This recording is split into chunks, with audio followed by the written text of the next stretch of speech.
Welcome back to another episode of the Better Events podcast. And this week we are joined by the co-founders of West Peak Productions, Tre'von and Scooter. West Peak is a production company that combines event strategy and technology support to seamlessly bring you the best event experience. And so in this episode, they are going to share with us how they have scaled their event business. So here we go. Welcome to the Better Events podcast. Join two event strategists, Logan Clements and Mary Davidson, who believe we can all create, host, and attend better events. In this podcast, you will learn about event strategy and actions that you can use today as an event host, planner, or manager. Hear directly from the people who are creating innovative and inspiring events today and tomorrow, and grow your business along the way. Now, let's get started, and thanks for listening to the Better Events podcast.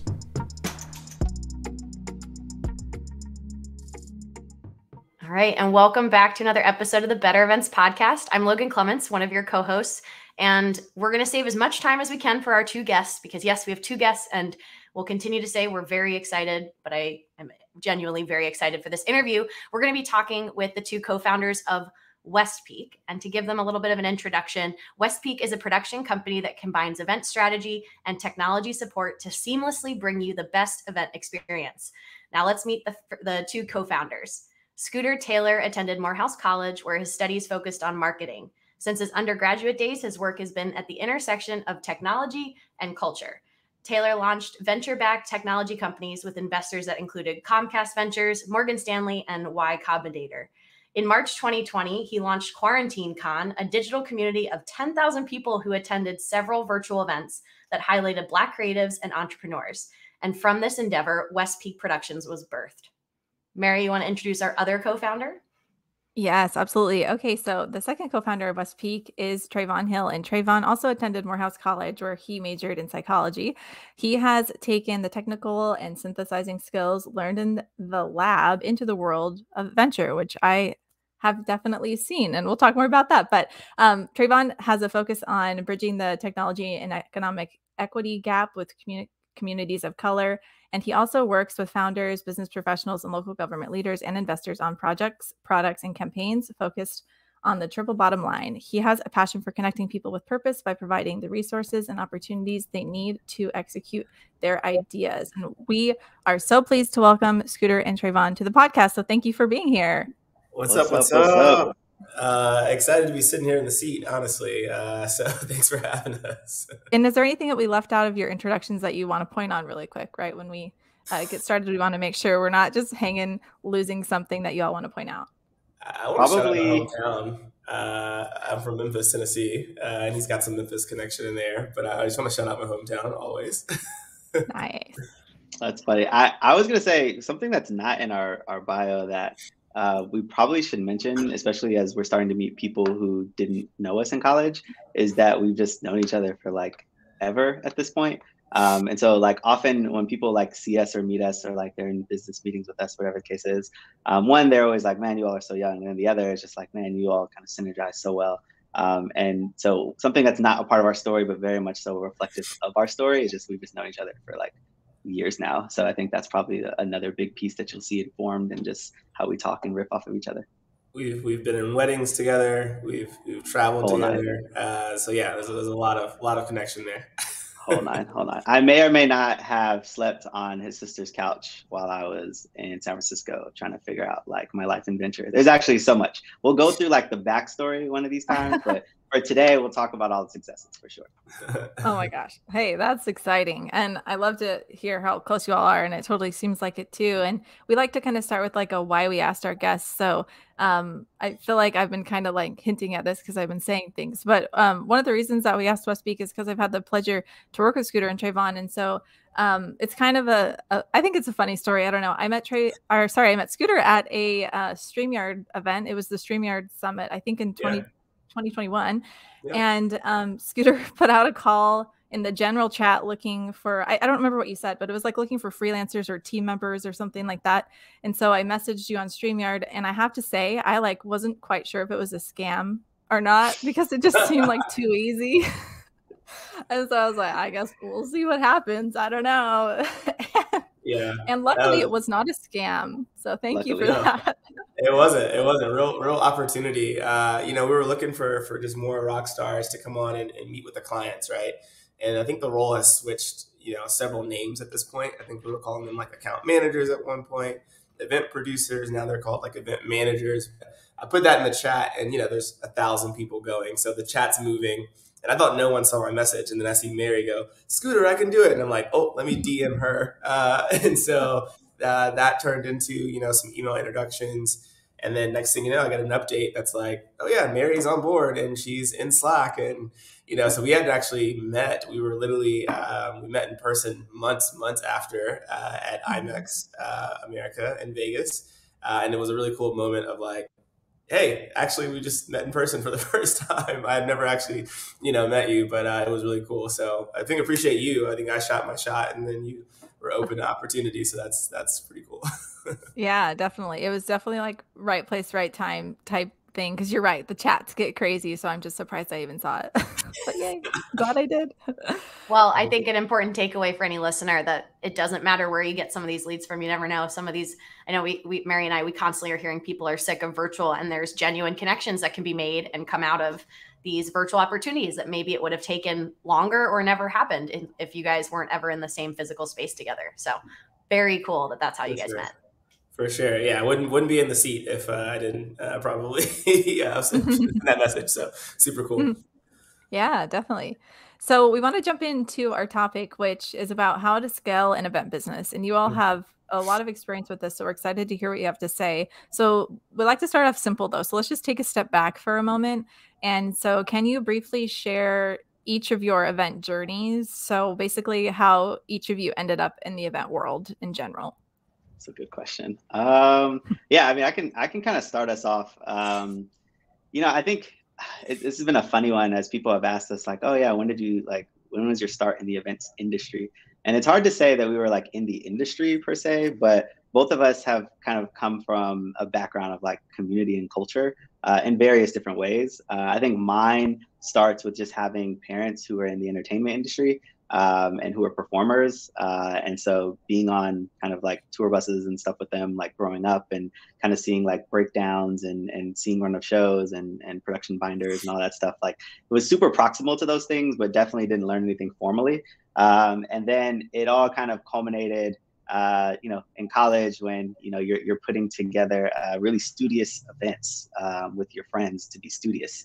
And, you have to like, with your studious friends, come up with budgets for cups and for food to stay, hydrated and to stay nourished.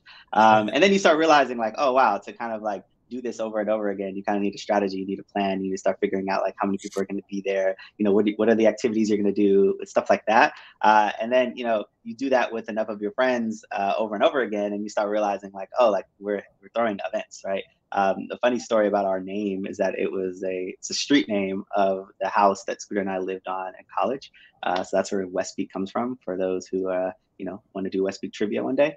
So that's kind of like that's our ode just to like the friendship, but also like really the culmination of really like when we started doing events, right? And then from there, we kind of really it was the tech enablement, right? I think we talk about it a lot now. Like the new normal of events was that we were moving over to like a virtual standard. We just kind of got thrown into it in 2020, and so from there, you bring the culmination of the friendship, the coordination skills, the organization skills, and then you kind of get this beautiful flower, which is like a virtual events hybrid, events company, which now we can kind of run full service because we, both decided really early we wanted to be entrepreneurs. So really, a lot of that really comes from both of us knowing that we wanted to be ready for an opportunity, maybe not knowing it was going to be event specifically, but just so happened that we had a lot of the skills that are needed in, being event service production owners. So I love the glossy PR answer about how we would throw parties in college. Some of our first events, studious, Studious, very studious. studious. But no, I mean, I think diving even deeper, we really got introduced. I think it was a matter of like 4 or 5 days. I think we didn't really know what we were getting into in terms of an industry specifically, right? Truth be told, Tre'von was actually going to conferences, right? That was kind of his part of his job description and role and just out on the West Coast. And so if you want to fast forward, maybe we tell the March story here, Tre'von, but I went home to my mom's birthday dinner, March 13th, 2020, right? So that's, literally 2 years ago, as of a couple of days ago. And it got stuck, right? The pandemic was starting. We had to shelter in place. Tre'von emailed me and says, hey, I was going to go to a conference this weekend. But if you notice, they have to go virtual and they canceled the in-person. Now they're going virtual. You should go. And I was like, okay, cool. Sure. And he had to text me a couple times to go, actually. He was like, yeah, are you on? Are you logged in? And I was like, I'm coming. And it was on Hopin, actually. So this is fresh March, and we both used the networking feature. We were both in the chat. And it was just fun. Again, to his point, we've both been at the forefront of technology. We're tech nerds. We're the guys who were making videos in GarageBand and on iChat probably in high school, right? And just really loving technology. And next thing you know, we kind of text each other, and it's funny. We'll probably have to send it to you all, but there's screenshots of our text messages back and forth where we actually say hey, we should do our own conference this weekend. Right? What if we did something for Black creatives and Black entrepreneurs? How cool would that be? Right? Of course, we're both sure, let's do it. I thought Hopin was an enterprise $20,000 technology.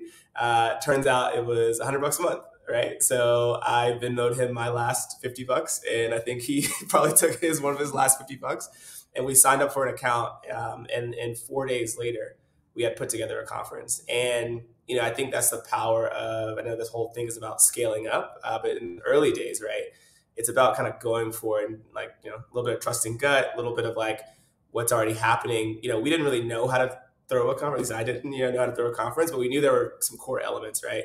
Speakers, core element. What's the theme, right? What's the language? Why are we doing this? And so, Tre'von's really great with intentionality and words. And so he was able to kind of come up with this really cool thing that says, hey, we're here to learn, partner, and connect, right? And so we looked up and we had speakers, we had a theme, we had graphics, we had event flyers, and we put it out to the world, and literally 2,500 people signed up in the first day and a half. And then, 5,000 people eventually came to the actual conference. And so overnight, right, we became the virtual conference guys. And so that was our first foray really into the events industry. And again, at that point, it wasn't even really a true business. There wasn't even West Peak Productions. It was just, let's keep doing cool events for our friends while we are stuck in the house. So that was kind of our shove into it, but I'll pause there. I feel like that's such a good staple of what kind of came out of the pandemic was some of the folks that, were able to embrace the tools we had at our disposal at the time and just jump headfirst in and realize we all still want to connect, even though we were all, isolated and how you can use it. So, I think Hopin costs a little bit more than $100 now a month, but a little bit.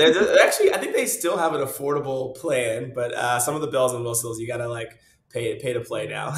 Yeah, I was gonna say it might be a little stripped down from probably what you used, but I'm just really interested then in hearing how from that conference, how did you start West Peak Productions? If you can talk about kind of the services you guys offer, and if you want to touch into who your ideal client is now, and if that's evolved since when you first started. Sure. Yeah, I can take this one a little bit here. So we did our first conference, 5,000 people show up. It's exciting. We're trending on Twitter. Wake up the next day, we make a Slack. I think maybe 2 days later, we both quit our jobs and we're like, this is what we're going to do, right? We're going to literally do events and build this community for ourselves. So we kept doing it. We did virtual gyms and career fairs, and we did political campaigns. We did virtual phone banking. We did, charity events. We did so many events week after week, day after day, and we were planning them. And it kind of became easy because we started to use technology, right? And so we started to kind of all the things that maybe seemed very complicated. It's oh, let's make a Google Sheet for this, and let's do this, and let's streamline this process, and let's bring in our friend to do this. So we were running our own kind of event production company. Again, didn't really have the language that we are actually producing it ourselves. We're just doing this thing, right? And we're sound checking the speakers, and we're emailing them call times. And again, didn't have any of this language. We're just this is what we have to do to make this work. We have to make sure the speaker feels comfortable. Got to make sure the technology works. We got to make sure we produce it well. Put together the theme of the conference. And then someone texted us and said, hey, I work with someone and they want to do this. Can you do it? How much does it cost? Right. And so we literally I think we charged about the same price as a Chipotle burrito for our first event that we produced. It was pretty low for anyone watching out there, the first event. So, but it was literally enough to really cover the hop-in bill, right? We didn't know, again, what we were getting into, but we were like, we know the steps, right? Here's what you have to do. Everything that we've done for our own events, we need you to do, right? And so when you fast forward now and we get more clients, you realize, okay, we're managing the technology, right? We're making it a pretty turnkey service. We're managing the hop-in, the Zoom, the run the world, the C-event, whatever that is, we're managing that, right? We're also producing the event, right? So we're also making sure that everything that happens on screen is coming off, in accordance to the run of show, right? We're also providing event support. We're talking to your speakers, we're troubleshooting with them, right? We're in the chat with your attendees, troubleshooting. Nowadays we send out camera kits and lighting, right? We also provide pre-event logistics, right? So all the different systems and things to stay organized and stay the project management of it all, where, some of our event managers like Mary come in, right? We were doing that as well. So I like to say we're a full service event, production company right now. We can do virtual events. We can do hybrid events, which is really special because, again, we started in virtual, but now kind of seeing the evolution of the world and how we get to kind of go back outside now and we can actually play in that space. And we've even completed a metaverse event, right? And which is also really cool to think about. So we're turnkey. We do all of those services and we do it for some of the world's biggest brands and some of the most also like niche brands on the internet, right? So it doesn't matter if you're big or you're small. We've worked with, organizations, that cater only to mothers. And we've also worked with former presidents and their foundations, right? And so, foundations, nonprofits, corporations, venture capital firms. We've worked a lot with some business schools. I feel like we might both have an MBA now from a couple different business schools because we go to so many different conferences. But those are some of our core clients. I think, anyone that's looking to bring people together and needs some technology involved in that, right? We can be on your team, right? And we can make sure this is turnkey and easy. So that's the sales pitch in what we do. That's awesome. And I have to say, it's been really cool, even just during my time working with you all to see the growth. Like it's like I feel like I've just seen it in the short amount of time, whether it's like with events or with the processes or with the team. The team seems to keep growing. The awesome team, I might add. I feel like we gotta shout that out for sure. And so I don't know, it's just been really awesome to be able to see the growth happening. And so with that in mind, what has the growth of West Peak looked like? Like you just kind of spoke to it, but can you speak more to that for, for anybody who's listening, they're like, okay, so this sounds awesome, but still like, how did they get there? So that's part one of the question. Part two is, and has it grown as expected? So it's funny that as it's grown as expected, I'll answer that one first by 3 simple letters. That's LOL, because I don't think that like expectation implies so much more of like what we had planned to do. I think the first time I ever described what we were doing with West Peak, I said, oh man, like this has all been like a really, beautiful accident. And that's actually not true though, right? Like it's more of like a, really serendipitous incident, right? Because everything that we're doing and even the growth that you're seeing, it's all of what we practiced and tried to be intentional about beforehand, right? It just came out in an industry that we wouldn't have expected to. We thought we were both going to be like these tech moguls who had this really cool product, which we may still be on the way. But anyway, we thought we were going to be these like tech moguls who were, in the Bay Area, kind of sipping matcha teas and, talking about how the world is going to be when we kind of finally get to Mars. And not realizing that like there was actually, a time that was on the way where there was going to be a need for kind of like this very niche type of entrepreneur, right? Someone who is a tech native, but who also still cared about bringing people together, but who also could do this, right? Like interact virtually, but really make you feel seen and heard. And so, being an innovator in a lot of those spaces separately really brought us to the forefront of now when it came time to, I really think about it like a threshold, right? Like, it was, we were setting up all the C4 really like up until, 2020. And then, we kind of set it ablaze when now we have this idea and we can now expand it to our network, right? So we've been innovative.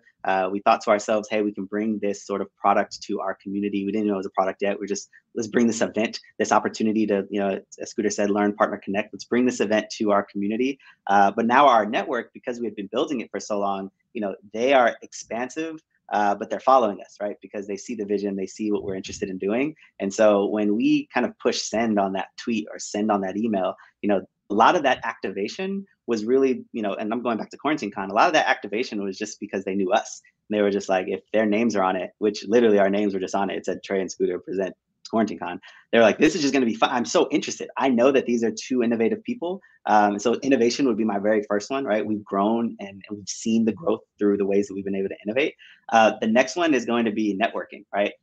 We had done so much networking beforehand, and that by the time we got to, again, like our big moment, our network now did the work for us, right? So they now become like our referral base, right? Which is really like my third big point, right? Is that you start with innovation, you leverage your network, and then you let the referral base do what it does, especially in like kind of where we are. We're at the intersection of a couple of different industries, right? We're consultants, but we're like tech IT managers, but we're also kind of like marketers, but we're also event planners, right? And so, we're sitting in the middle of all of these kind of intersected industries. And what we're noticing is that, it's really hard to figure out how to market your services and who you are as a product and, as a team to all of those at the same time, right? But get someone who's experienced it for themselves and they'll do it for you, right? Because they'll be able to bring that other person to the table the way that you want them to be brought in. So I can't tell you how many like beautifully crafted emails that have hit our inbox that have like done all the work for us. And all we now have to do is give them our Calendly, right? Because they're just like, I want to meet the group that is, bringing all these phenomenal speakers, right? So we talk about this a lot, and we just did in our retreat where, we meet so many different people in an event cycle, right? We meet the client team, right? The client team introduces us to all the sponsors because we have to onboard them. Then we have to onboard all the speakers. And then lastly, on the day of, we're introduced to all the attendees. So that's so many different types of people that have gotten introduced to West Peak that now, if their experience was great, they go and do all the talking for us, right? So, we can see a lot of our growth in what comes back, but there's so much growth that we even haven't seen, right? That's still moving and still kind of being done on our behalf just because we've done those three things, right? We were innovative, we maintained our network, and then we kind of let that referral base do what it was supposed to do. So that's kind of what our growth has looked like. And then again, answering the question about the expected, that's just so funny to me because I wake up every day just to kind of something new that I can't expect, right? The only thing I can expect now is that the growth is going to be fast, right? And sometimes I have to like, slow myself down and be like, all right, let me make sure I'm learning the lessons because I know for sure that I'm going to be launched into a new opportunity. So now it's just like, what am I doing now to make sure that I'm ready for the next step? Because before I was smart enough to make sure I was ready for this one. So I think that's kind of the biggest thing that I've learned and that I've seen in our growth so far. Yeah, I think it's been an interesting, since 2020, it sounds like you guys jumped on the bandwagon really quickly, but I know a lot of event businesses that were just without business for a long period of time. And now we're hitting a boom of events. I know the wedding industry is like exploding with how many weddings they have this year. And I think that's the same for a lot of people playing catch up and just missing out on that in-person connection. So when you talk, Tre'von, about your network, I think the part that's sticking in my head, I'm like, that's all great, but also like there's work then that you have to do with all these amazing referrals. So I'm just interested of kind of what knowledge and wisdom you can kind of give our listeners about how you've been able to scale your business at West Peak, and like what tips do you have for other entrepreneurs who are trying to figure out how they can grow and scale maybe, more granularly, like with operations and internally as a company. Yeah, I love that question because this is where I thrive, right? So Mary was talking about kind of my background, which I don't know if she knew before she read the bio officially. But one thing that I love to do is I'm a scientist at the end of the day, so I love finding patterns and I love creating systems. So the biggest thing that we've done is we've scaled through our systems. So to your point, Logan, in the events industry, there's a lot of things that typically are high touch, right? You're trying to give that white glove treatment. You're trying to make it feel like we're there with you every step of the way. So in the realm of technology, without kind of being on the phone with someone the whole time or on Zoom the whole time, trying to figure out how to do that can be very time consuming if you're making it up each time. Right? What did we start to do? Well, we started to figure out really early, to Scooter's point, we didn't have the language for it yet, but really early on, we started to figure out like, okay, all these speakers need a time, but they can't necessarily kind of go back and forth with me on email. How do I give them a slate of times, right? Okay, well, now we're going to leverage kind of what we learned in the, sector of technology and kind of move it over to the events, right? So we're going to start giving them their own designated calendars to find times with our event producer staff, right? So now they get, kind of the ease of use. They find their best time that's already kind of been set. And we've now automated a process that used to feel right to get that white glove treatment touch. We've now automated that, given that touch, and now allowed for the staff member to not feel exhausted before they even come into face with the person that they need to meet with. The next thing is just kind of building your best muscles kind of through quality reps, right? You're always going to be building muscles. Every single project, there's going to be a muscle built, especially for us because we're going to make sure we get through it. But finding out like how to build the best one through quality reps, like this is something I took from a podcast I heard a little while ago. But I love that language because it really becomes a choice when you're getting these projects to figure out like how you want to handle it, right? Sometimes it takes a little bit longer, but like, hey, I'm actually learning everything I'm going to need to do it faster next time versus let me actually just do it the fast way really quick because I have so many things I need to do. It's really being able to look ahead and go, I know for certain that if I could figure this thing out right now, that it's going to streamline everything in the future, right? And so now we've built some really quality systems, some really quality muscles. And then the last one is like how you streamline your ideas, right? Like because I know we've gotten pushed a lot on like where we're going to continue to innovate going forward.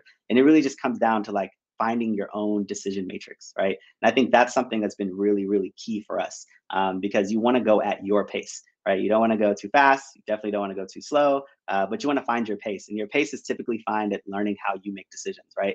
And once you can kind of sit and kind of get those things locked in, you just start to kind of really find your rhythm. Your teammates come in, you start giving them the confidence that you have, and now you've expanded your reach. So a lot of these things, again, have been things that we've really developed over the course of our years before we got to this business, but we've really been able to see them activate and been able to like see them grow, and we've grown just as a result of having to really kind of engage in them, right? Because it's usually in theory, right? Like a lot of the things that we're reading about and stuff, entrepreneurs, you'll do all this reading all day and then, don't actually kind of step forward, right? And so what we've learned is like when you step forward, you actually get to figure out what your process is, right? And you'll add your own elements to it. You'll figure out what it looks like.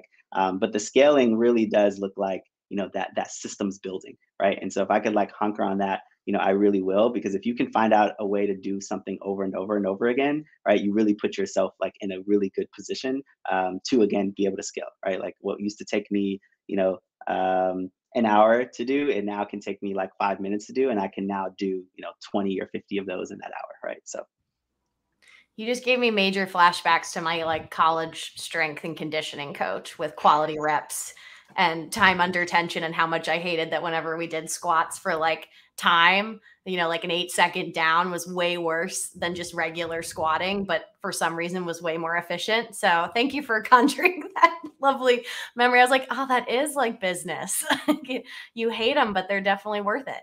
I love that you brought up systems because I think it's something that actually we don't talk a lot about that on this podcast or hear people talk about it that often, but it's like a key component. And so I'm just really glad that you pointed that out. And it makes a lot of sense that you have had success based on the systems a lot. So, so thanks so much for sharing that. And, along with that, of course, not everything goes to plan as always. There's always things that maybe you wish you could have done differently in general. And so I'm curious, this is kind of a hard question, so you can take it wherever you want to take it. But if you could go back and do something differently while growing West Peak, what would you do? And I know a lot of the answer is like, well, we're glad that everything happened how it did because it was meant to be, and here we are. And that's a great answer. But I'd love to hear anything you're willing to share about maybe what you would go back and do differently. And Scooter, I think we should start with you, and maybe you could just share like an experience that you had. And this is really just like poking fun at Scooter, and you can then answer the question however you like. But I'll just introduce it and say,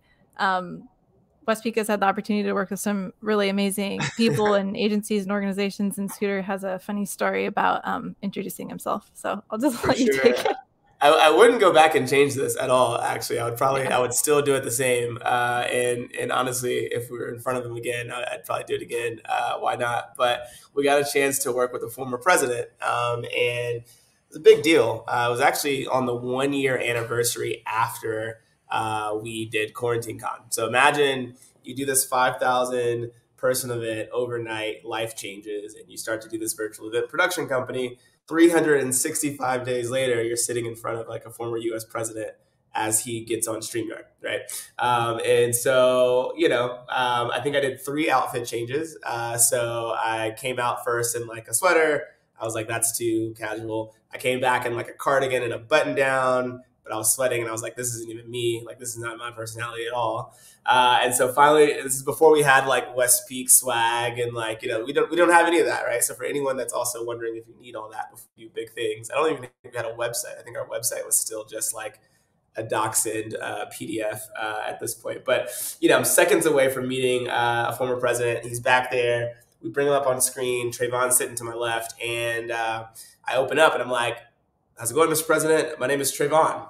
And this is Scooter. I'm Scooter. And it's just like an awkward moment where he's looking like, who are you? I don't know. Like, what is your name? I don't really know. And so yeah, he probably thinks we're both Tre'von at this point. But so that's a cool one. Again, I wouldn't change a thing about that.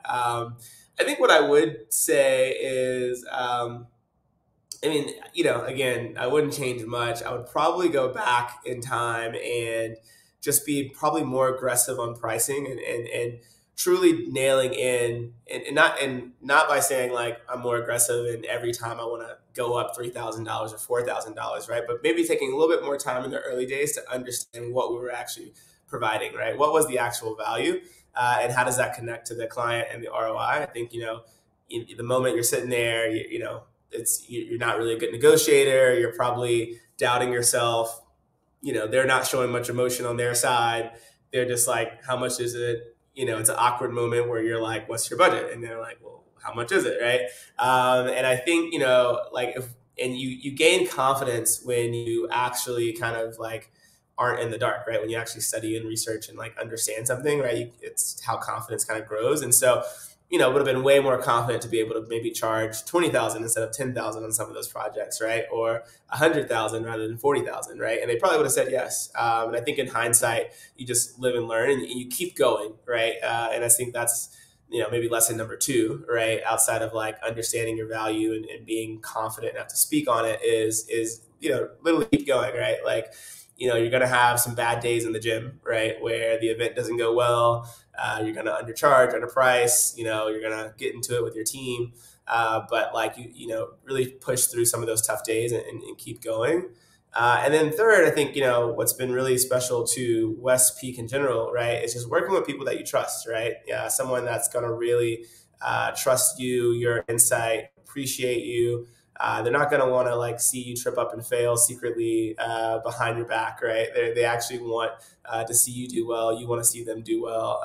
And so being able to really have someone that's going to, appreciate that and really stand up for, you both is really important. I think if you're in like a, team situation. So those are 3 broad things, right? Understand your value, be able to really think about, those things with your team as well. No, I think you hit on the head. It's so interesting. Like we didn't even plan to talk about this, but that's where I would have gone straight is just, I think looking back and even kind of, pulling financials back to like when we first started, like he's not kidding. Like our hourly rate was literally Chipotle. Like it was so low, mainly because we really did not think that it was like too difficult. Like it had become so easy for us at that point that we thought like anyone can do this, right? But just because we saw the vision clearly does not mean everyone could do it. And even to this day, as we've started to meet with more event professionals who we like, respect, and we're looking at them like, man, how did you do what you're doing? They're looking at us like, how are you doing what you're, and we're like, oh,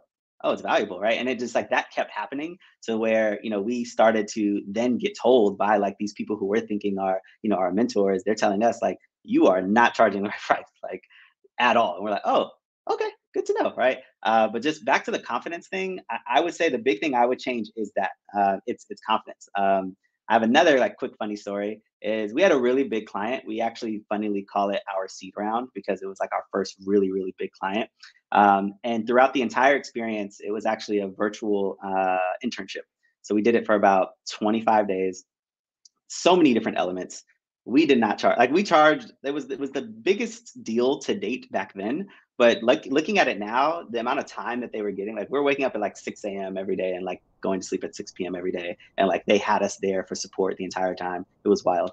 But on the last day of that project, it was like, well, it was about maybe 2 or 3 days before the last day. But last day of that project, the project was in July. And so, it was 7:31. And so I remember Scoot and I were talking, we were drained after another big day. And I remember telling him after that, I was like, hey, like, after this month and after this project, like, we're not going back to like ever doubting ourselves again. Like, we're not going to, like, after like 7:31. And that's our thing that we tell each other now is like, if we're feeling weird or like there's an idea that we have and we want to move forward on it, but we're like, like, I don't know. Like, we just say 7:31 because that was a really big moment for us. And we really didn't look back from there. Like, we kept going up. We leveraged that opportunity. We were able to boldly speak about who we were, what we were doing in the space. And, at that point, it was interesting because we did start to see the shift in how the clients kind of received us.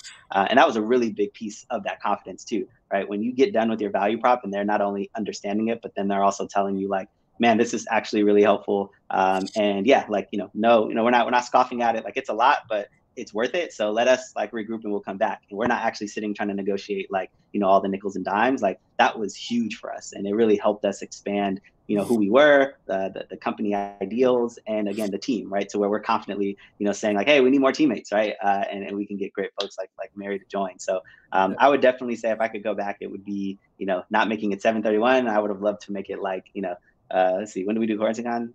3:22. I would have loved for it to be 3:23. Like, I would have loved for us to wake up and, the confidence of actually accomplishing what we did with Quarantine Con, we would have been like, all right, great. We know who we are. Let's go ahead and go make some millions. That would have been cool. Yeah. I think if we have the time, I'd love to even just double tap on that story even a little bit more. I think, to this whole theme of like getting started and like, where does it all end up in your network, right, Logan?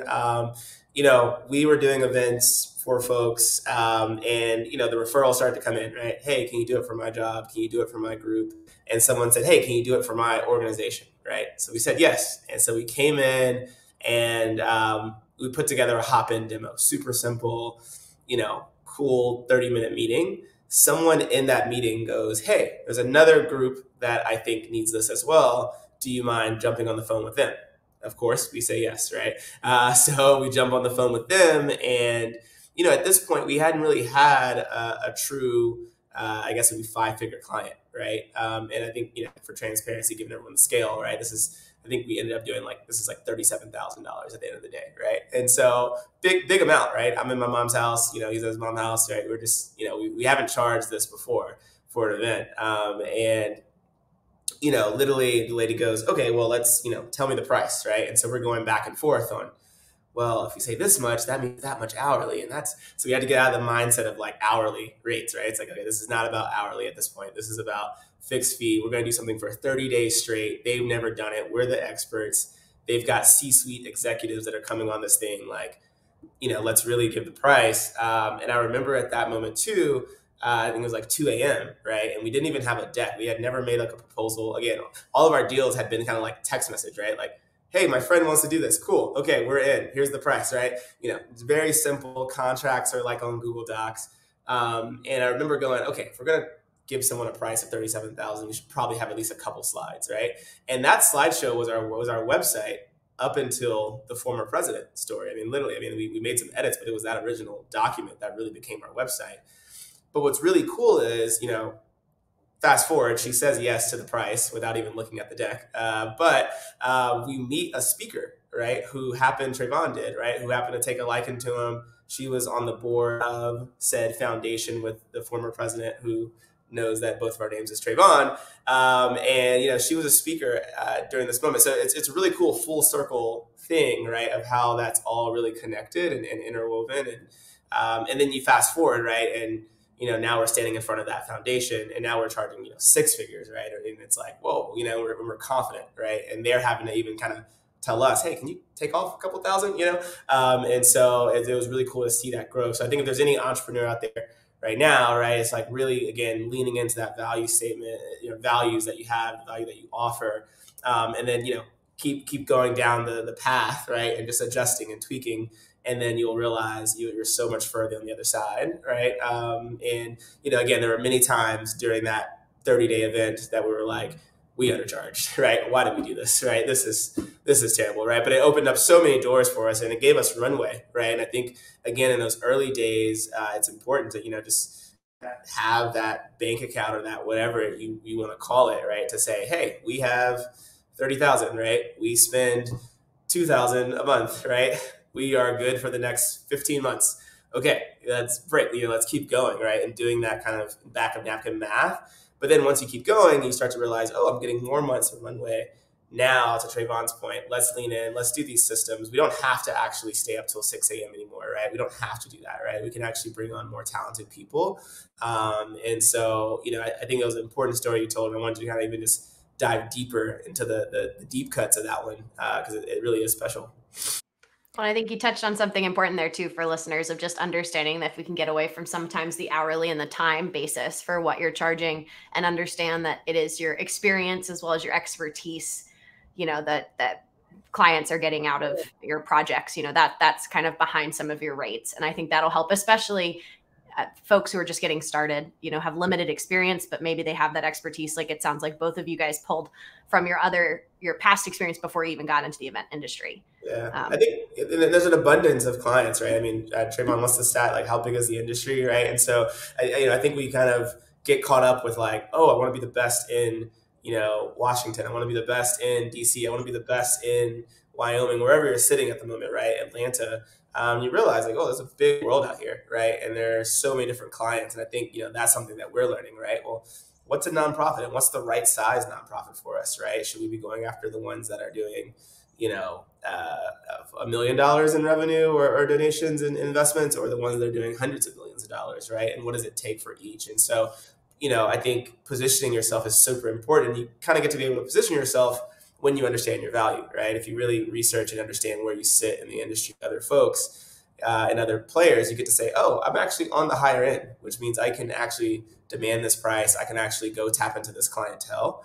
And now when someone's on the phone giving you a hard time, if they give you a hard time in the sales process about the price, they might not be the best client for you, right? You might want to go ahead and just say no at the beginning and save yourself the headache, right? If they don't follow your systems, right? I mean, we had a client, this lady would continuously text me. She would not fill out the form. She would not book she just kept calling impromptu, right? But she wanted our help.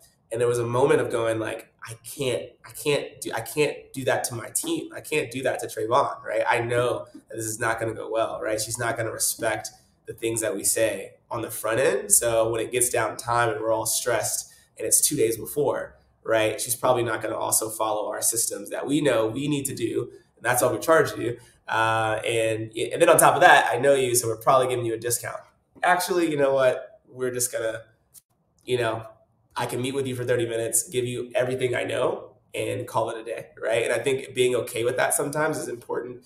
And it can be tough, right? Because, you need to know, like, how many clients do I need? And that's, I think, also part of the systems that we've been able to figure out, not just operationally, but just as a business too, on scale. How big do we want to be, right? Do we want to be a $10 million business? Do we want to be a $1 million business? If we want to be a $10 million business, how many events do we have to do, right? How many events at what level do we have to do, right? And so that kind of also helps us guide us and say like, okay, yes, we need to do this client, or actually, no, we don't have to do this because that's not getting us towards our goal. So. Thank you so much for, that was, honestly, it's awesome. And I've really appreciated the tips that you all have shared. So thank you so much for being willing to share your journey with us and where you're at. And I'm really excited. I think everyone who's listening, hopefully will be really excited to see what your future is. And so we'll make sure that we post your, where you all can follow West Peak in the show notes, because follow along and keep in touch and see what's going on. So just thank you so much again for joining us. And is there anything else that you want to add before we close? And not anything outside of just saying thank you all, right? Like, I think, anytime that we get an opportunity to be on a platform, we always try to make space to like appreciate the hosts. I don't think many people know that the dedication that it takes to kind of like go through coordinating, recording, getting us on the calendar. I know we've been trying to do this for a while. So thank you all for just, making sure you give us those gentle nudges, as we call them, to get it done, because we're super happy to be sharing with your community and also to be a part of the community. So thank you all for the warm welcome into the event space. You all are the true professionals. We're just in here, trying not to break too much stuff as we figure it all out. But thank you all so much just for the work you all are doing, Mary and Logan. Really appreciate you all. My sweater says women produce, and I wanted to wear it today because I really do think that a big part of our success has also been the foundational women that have been a part of our team. Like from operations to all of our event managers, like we have some really, really great women that are on our team that are like pushing us. I know I'm the person who loves the systems. I don't always follow them. So, having people on our team who can make sure that we follow is really important. So I just want to say kudos to you all for the work that you are doing. Love this work. I think it's going to be needed for the next generation to kind of hear these stories and for us to continue to innovate in this space. So appreciate you. Thank you. Thanks you both. I think, Mary, is it time for our lovely bonus tip? Yes, it is. You have the bonus tip today, Logan. I do. And this one I feel like is really good to kind of cater to what we've been talking about, scaling your business and talking about what do you need to grow your business. So if you're someone who's had a big event or a big client that you want to work with, I suggest that you break that big goal down into little steps and try to do one thing a week to get you closer to that big one. So for me, that's the working the Olympics. I got to work the Tokyo Olympics, which was like my dream gig. And then the Beijing Olympics snuck up really quickly. And I'm not gonna lie, I was a little bummed I wasn't able to go. And so I have my eyes set on Paris 2024 and Milano Cortina 2026, which is the Winter Olympics. And you might be thinking I'm crazy that that's 4 years away. But I found just doing one thing a week, whether that's trying to connect with someone who worked at the past games, or some companies do hire people around the games more formally, and just checking their website to see if their application is open. One little thing each week, I'm hoping, is going to turn into one of these big goals. So for whatever event or client that is for you, I encourage you to make that something that you're doing into little steps, and you'll be surprised that you could end up landing that big client or event that you've always wished for. Great bonus tip. Not only manifest it, but actually put the steps to make it happen. Love it. Awesome. Well, thank you everyone so much for joining us for another episode of the Better Events Podcast. We will be back with you again next Wednesday. And in the meantime, if you'd like to follow us, you can find us on Instagram or Twitter at Better Events Pod, or send us an email at bettereventspod@gmail.com. So thank you so much, everybody. See you later.